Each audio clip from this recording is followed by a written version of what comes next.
Hey everybody, welcome to another episode of Keys to the Jet. I am your host, Red. That's me. I'm here with you. Yep. Hello. Hey, everyone. Hey, I'm here with you. Okay, think we're good. Cool. Thank you. All right, settle down. Today, we're taking you on Halloween special to a couple spooky stories, a few spooky stories, maybe one spooky story. I don't know. We shall see. Well, listen, I have a few out there, a few ready. We'll see what kind of time we have. How's everybody doing today? Hope everybody's doing okay. They've had a great couple of weeks. I know I've been out of pocket. We've been getting some stuff done, doing some things. Yeah. First off, if this is your first time here, welcome to Keys to the Jet podcast. I'm Red. I'm a former aircraft maintainer from the Air Force, and this is a podcast about military life and aviation and anything in between, or whatever the hell else I want to talk about. We'll have guests on from time to time, and talk about stuff. And if this isn't your first time here and you've been following us, thank you very much. I love you. We love you. And we know that this is your favorite freaking podcast in the world. Been getting a lot of love from Brazil, over in Brazil lately. Thank you guys. A lot of love from Australia. And of course, the great United States. We're all over the place, you guys. And shout out to our patrons. Gregory.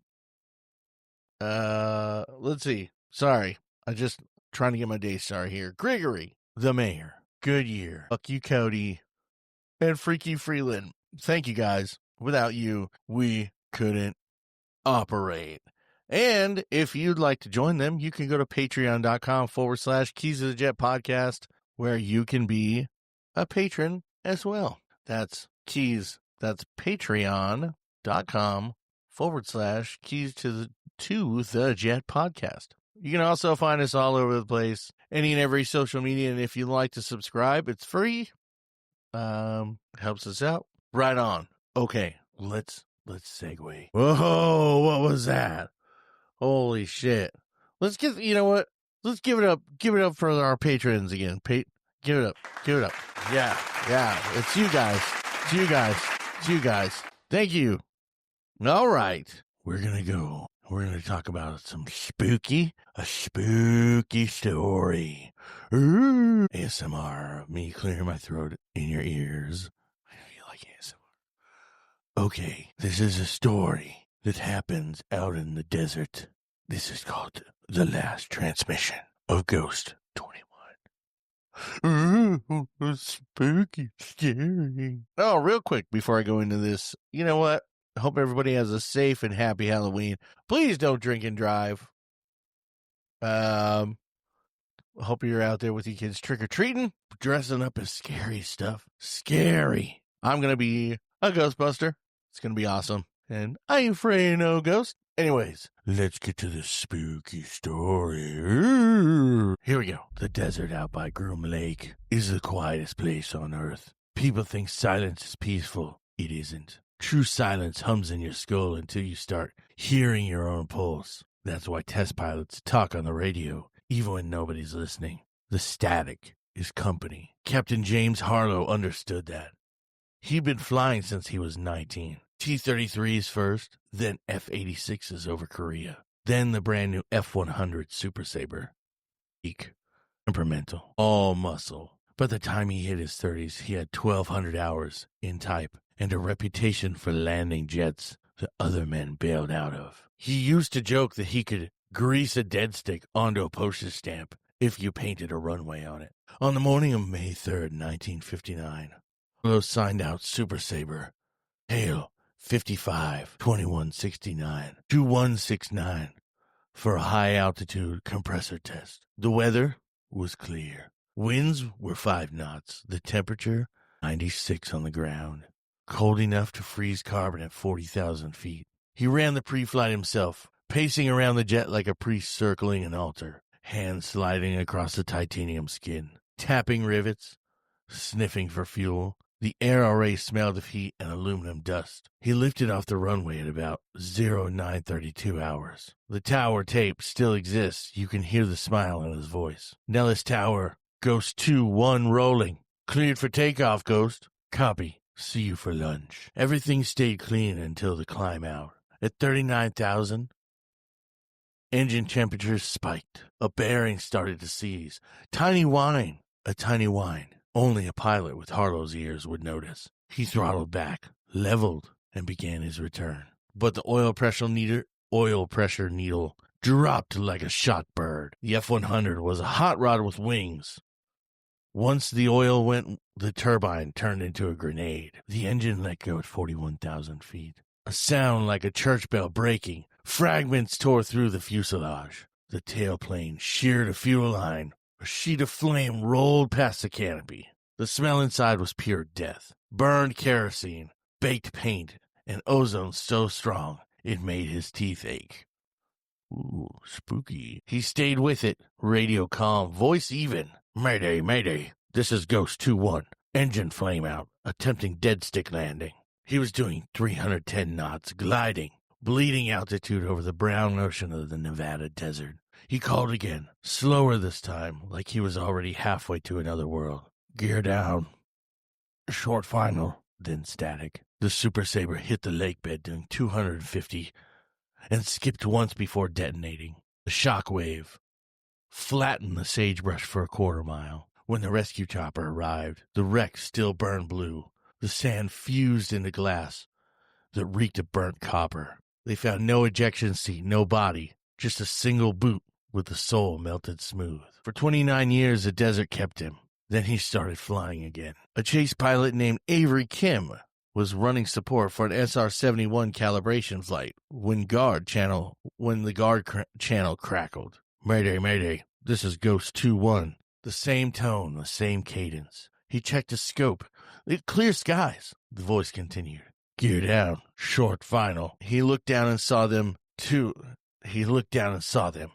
white lights, perfectly spaced, dropping toward a dry lake that hadn't been active since the 50s. They flared for landing and vanished. Tower called seconds later. No radar contact. When they played back the comms, the voice print matched Harlow's pre-accident recordings within 1%. That's impossible. The Air Force didn't even keep analog backups that long. Through the 80s, controllers at Groom logged an unexplained radar target making the same circuit every October. 12,000 feet, 250 knots, right-hand pattern. No transponder, no IFF. They'd vector interceptors. The bogey always vanished on final approach. Once, a radar technician named Lang brought a portable VHF scanner to the console. At 23:59, he heard it. The faint growl of a jet passing overhead, then a calm voice whispering across 3 frequencies at once. Touchdown confirmed. Thanks for the assist. His equipment fried instantly. The smell in the control room was hot, plastic, and somehow jet exhaust. Ooh, spooky. The sightings. In 92, a KC-135 tanker crew. I'm sorry.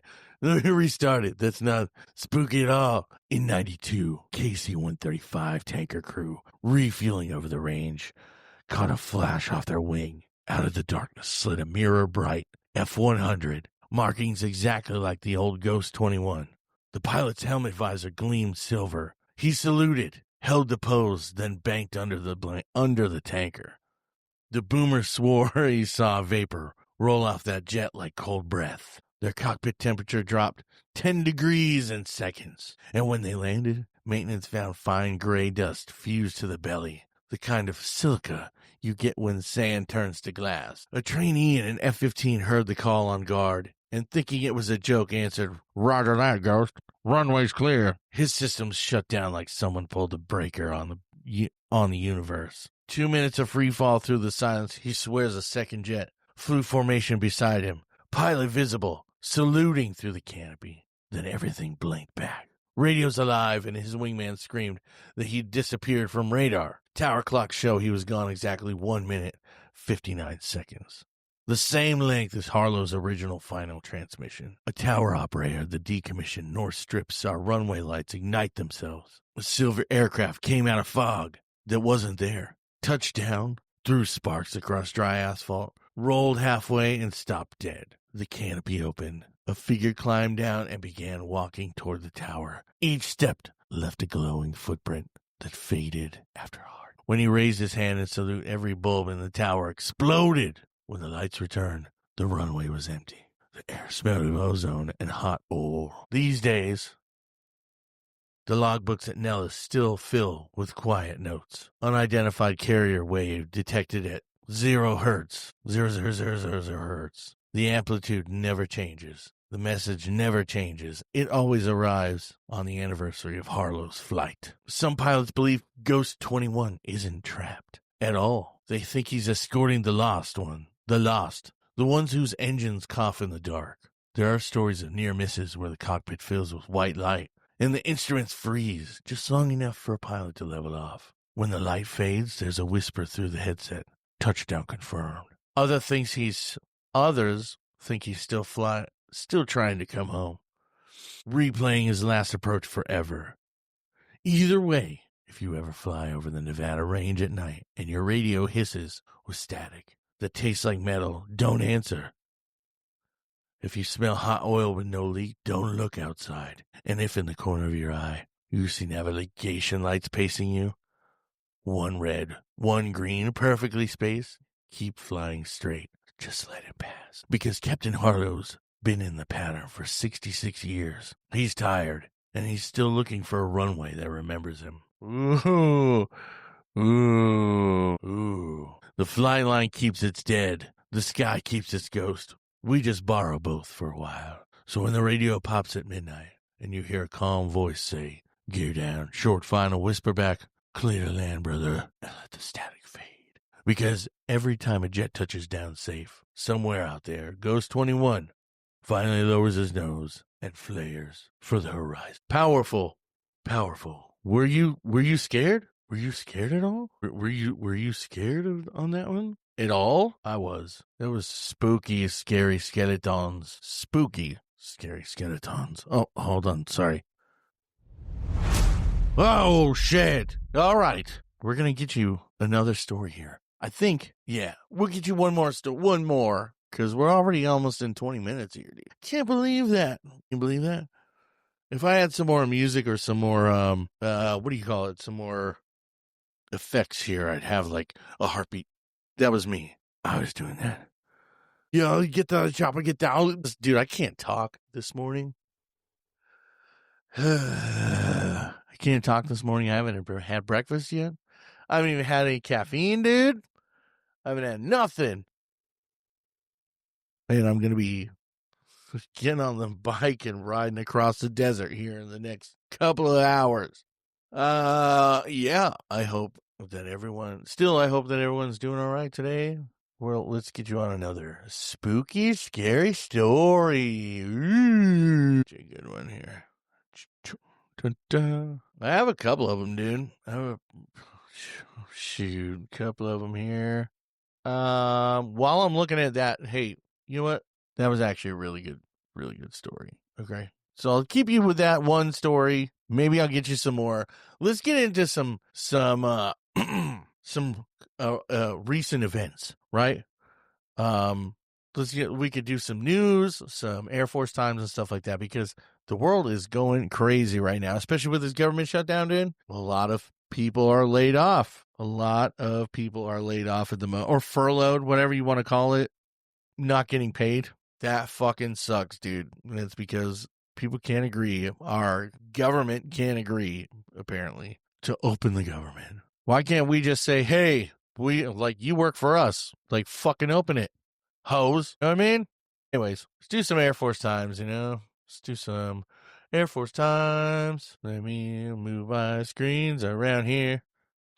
Do some Air Force times. Wish I had some.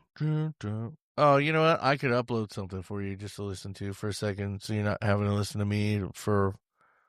Yeah, so you're not having to listen to dead air. Well, whatever. Whatever. Let's do some stuff here. All right, let's go to the war zone. Let's go to the war zone. Latest in the air. China's massive J-36 stealth fighter gets major design tweaks with a second prototype. Man, they're putting out a lot of stuff. We need to catch up, dude. Oh, you know what? Here's a really good one. This was close to my heart because I helped in some capacity with this stuff here, with this aircraft. I helped in some capacity somewhere. The X-59 supersonic test jet takes to the air. Flew for the first time. Skunkworks build X-59, which can revolutionize supersonic travel, made its first flight from the U.S. Air Force's Plant 42 in Palmdale, California. Perhaps the most extraordinary-looking aircraft to have taken the air in many years, the X-59, Quiet Supersonic Technology Experimental Test Aircraft, or QUEST, has made its first flight. Much is resting on the test program that has now been kicked off, with the future of supersonic passenger flight arguably dependent on its successful outcome. The first flight took place at the U.S. Air Force's Plant 42 in Palmdale, California. Yep, it looks like an arrow. Dude, that's kind of crazy. It's kind of crazy. Maybe I can share my screen with you. Share a screen. Here, let's play a video, yeah? Wow. There it goes. Wow. There it goes, X-59. Yep, kind of cool. Right on. See X-59 flying, dude. Cool. What else? Here, let's go to some Air Force times. Let's really talk about Hegseth says U.S. struck 3 alleged drug running boats on Monday, killing 14. Airman found dead in Wyoming was under investigation in fatal shooting. Wow. How long can military commissaries stay open if the shutdown continues? That's an important one. We should look at that. If the government shutdown continues, military commissaries should be able to keep their shelves full and sprint through Thanksgiving, commissary officials said. Officials expect to maintain as normal operations as possible through closing on the Wednesday before Thanksgiving. For everybody who depends on that, let's hope so. You know what I mean? Let's really hope so. What else? Man, I need some water or something. TRICARE to increase pharmacy co-payments, add new benefits in 2026. So, yeah. Get ready. Pentagon accepts $130 million donation to pay troops during the shutdown. Hopefully that'll work. Shutdown causes turmoil for some military families. Food assistance. In the most recent DoD survey of the active duty military spouses, about 7% said they were using WIC benefits, and 1% they said they were using SNAP benefits. Yeah, man, I guess this is getting crazy. It's going to get crazy, dude. People are going to start rioting and running out of stores and shit with carts full of shit and not even paying for it, man. You know, it's gonna get stupid. But I hope everyone, hopefully the shutdown ends soon, so everyone can go about their daily lives and whatever. And I understand what it's for. You know, it's for shrinking the government, obviously. Well, okay, so I guess with them not agreeing on certain things, like some people one group wants this in there and another group doesn't want this in there. You know, it's weird. Anyways, I apologize. Let's see. Let's go to this day in aviation. And we're also going to do the Halloween on the Halloween one too. So 30th October 1991, United States Air Force Sikorsky Pavehawk head out into a hurricane that we can become known as the perfect storm. Aboard were several members of this New York Air National Guard. Their mission was to attempt to rescue 250 miles out to sea. The severity of the storm, a weather buoy located 264 miles south of Halifax, reported a wave height of 100 feet on 30 October, the highest ever recorded in that part of the Atlantic Ocean. The Pave Hawk crew was unable to make the rescue and had to return to their base. Having already refueled from Lockheed C-130 tanker 3 times during the mission, and with low fuel, 4th refueling was needed for the helicopter to make it back to the mainland. Because of the extreme turbulence and lack of visibility, Jolly 110, which is what they nicknamed it, could not make contact with the refueling drogue trailing behind the airplane. The pilot made more than 30 attempts, but finally, both drogues had been damaged by the severe conditions, and with just 22 minutes of fuel remaining, Jolly 110 would have to ditch in the middle of the perfect storm. Unable to refuel, the pilot, or the person in charge, made a decision to ditch the helicopter in the sea while engines were still running. At 9:30, Sikorsky's number 1 engine flamed out from fuel starvation, with one engine still operating. He held the Pave Hawk and hover over the raging ocean while members jumped out.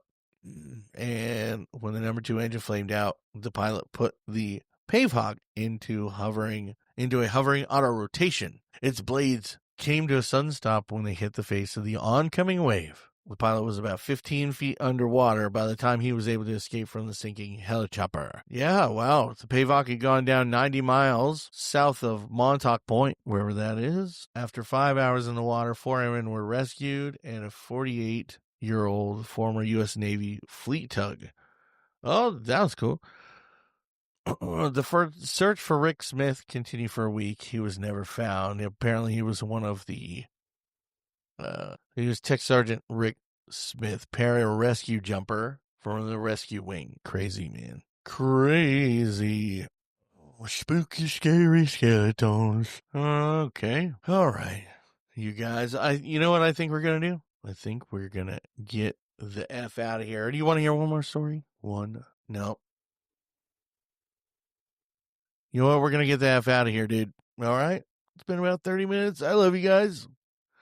I'm getting hungry, and I need some caffeine, bro. Need some water, some caffeine, getting hungry, getting hangry, if you will.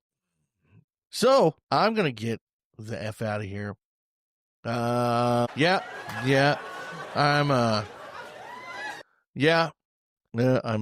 being a bitch about it. Anyways, maybe not. If you enjoyed this show, please share it with your friends. Like, subscribe, share, freaking do the stuff. Go to our social medias. We're everywhere. Facebooks, Instagrams, X, TikToks. We're everywhere. Okay? I hope you liked the story in the beginning, guys. We use that as the Halloween special. If it was both of us, if it was a couple of us, man, we would have read more stories, dude. Or if, I didn't have some other things to do, like eat, it's not a prioritization over the fans. It's really not. I get hangry, and then I start breaking things, and you don't want to see me when I'm hangry. I'm just kidding. If you like the show, please go do the thing, like I said. If you want to help the show out, you can, or actually, if you want to become a patron, just like our other patrons, Mayor, Goodyear, Fuck You Cody, Freaky Freeland, and Gregory, you can go to patreon.com/Keys to the Jet podcast and, become a patron. It's only $5 a month. You'll get access to early merch or merch discounts. You'll get ad-free episodes, things of that nature. I am in the process of designing more merch. I should have a Trash Hauler shirt out and ready for people to order the next 2 weeks. 2 weeks, and I'm going to say 3. I will promise that I'll have 3 designs out in 2 weeks that people can order. Yeah, that's about it, man. Again, hopefully this government shutdown goes away. If you're one of those persons affected, please, there might be programs out there to help. The VA might be able to help. I'm not sure. But, take care of yourselves and be nice to each other. And happy Halloween. For those of you going out on Halloween trick-or-treating, don't drink and drive. little segue here. One of my best friends back, shoot, this was almost 20 years ago. One of my best friends died on in the Halloween season. Like I think it was like I believe it was the last week of October. She went to a Halloween party and got into the car with her drunk boyfriend. And he was doing very apparently he was speeding like a bitch, speeding like a motherfucker, and she flew out the window at some point and hit a power pole, and basically like he crashed his car, she flew out the window, hit a power pole, and then he ran to his house like a bitch and hid. And by the time paramedics got there and everything else, like there's nothing they could do for my friend. So it's just one of those things, man. You never think it happened to you or anybody you know or whatever. Don't drink and drive. Have a plan. There's Ubers out there. This day and age, number one, you should not be getting DUIs because there's so many alternatives out there. You can fucking press a button on your phone. And you have a car headed towards you to give you a ride. I mean, there's so many fucking ways of doing. There's Uber, there's Lyft, there's fucking, what else is there? Waymo, whatever else, bro. Taxis. Find something. Don't drink and drive, and don't get in a car with somebody who's been drinking already. You might end up like my friend, and I don't want to see any of that for any of you. All right, have a plan, work it out. Have a great weekend. Have some fun, and I hope you're dressed like spooky, scary skeletons. Hey, you know what you could do? You could post your costumes, dude. You could post if you go to a Halloween costume party or something, post your costumes on our socials. Be like, I heard you, and then be like, this is us, and then I'll be like, I'll post my costume with me and my son. We're Ghostbusters together. Anyways, all right, guys, I'm going to get the fuck out of here so I can go get some food and some caffeine and some gas and ride across the desert. All right, I love you guys. I'm out of here. Peace out. Peace out. Okay, bye.